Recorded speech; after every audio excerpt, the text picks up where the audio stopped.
বৃষ্টিতে হাওড় অঞ্চলে জলাবদ্ধতায় ফসলের ব্যাপক ক্ষতি হয়েছে। কষ্টের ফসল ঘরে তুলতে চরম ভোগান্তিতে কৃষক। এ নিয়ে আরও জানাতে কিশোরগঞ্জ থেকে আমাদের সঙ্গে যুক্ত হচ্ছেন সহকর্মী শরীফুল ইসলাম। শরীফুল, শুভ সকাল। কিশোরগঞ্জে কৃষকের ভোগান্তি কেমন দেখছেন? লক্ষ্যমাত্রা পূরণে কৃষি বিভাগ কি বলছে, আর ধান কাটার কি অবস্থা, বিস্তারিত জানাবেন। ইমন, আপনাকে জানিয়ে রাখি, গতকাল সন্ধ্যায় কৃষি বিভাগের পক্ষ থেকে জানানো হয়েছে কিশোরগঞ্জের হাওড়ে নতুন করে 250 হেক্টর জমির ধান কিন্তু তলিয়েছে। এ নিয়ে জেলায় 12,500 হেক্টর জমির ধান কিন্তু তলিয়েছে।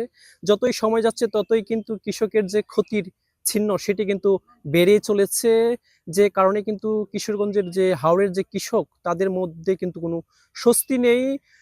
তবে আপনাকে জানিয়ে রাখি যে আজকে সকাল থেকে এখন অবধি কোনো বৃষ্টি না হওয়ায় কিছুটা স্বস্তি আমরা লক্ষ্য করেছি কৃষকদের মাঝে। তারা যে বিষয়টি জানিয়েছেন যে সরকারের পক্ষ থেকে যে ধান কেনার যে কার্যক্রম উদ্বোধন হয়েছে সেটি নিয়েও কিন্তু তাদের মধ্যে এক ধরনের দুশ্চিন্তা, কারণ সরকারের পক্ষ থেকে বলা হচ্ছে যে 14% ভিজা ধান তারা কিনবে, এর বেশি হলেই সেটি তারা কিনবেন না, এমনটি কিন্তু জানানো হয়েছে। যে কারণে কিন্তু এই টানা কয়েকদিনের বৃষ্টিপাতে যে তলিয়ে যাওয়া যে ধান সেগুলো কিন্তু কৃষকরা সরকারের কাছে ন্যায্য মূল্যে বিক্রি করতে পারছেন না, যেটি যারা পাইকার আছেন তাদের কাছে 600 থেকে 700 টাকায় বিক্রি করতে হচ্ছে, যেখানে সরকারের যে নির্ধারিত মূল্য সেটি হচ্ছে 1440, সেটি কিন্তু তারা পাচ্ছেন না। যে কারণে কিন্তু তারা একেবারে বিপাকে পড়েছেন এবং প্রতিদিনেই কিন্তু নতুন নতুন যে হাওড় অঞ্চল সেইগুলো কিন্তু প্লাবিত হচ্ছে। আপনাকে জানিয়ে রাখি, পানি উন্নয়ন বোর্ডের পক্ষ থেকে জানানো হয়েছে গত 24 ঘন্টায় ধনু নদীতে 10 সেন্টিমিটার পানি বৃদ্ধি পেয়েছে। এছাড়া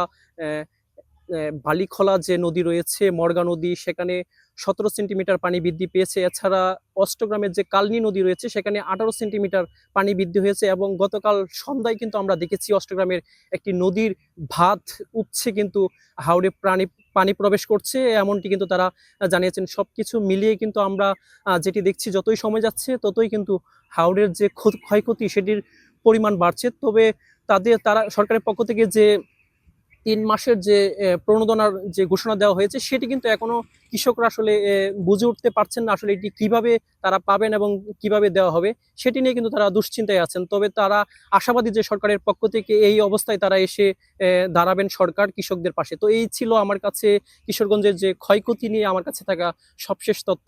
ইমন। শরীফুল ইসলাম, প্রণোদনা কৃষকরা দ্রুতই পেয়ে যাবেন, এটাই আমাদের প্রত্যাশা। আপনাকে অসংখ্য ধন্যবাদ।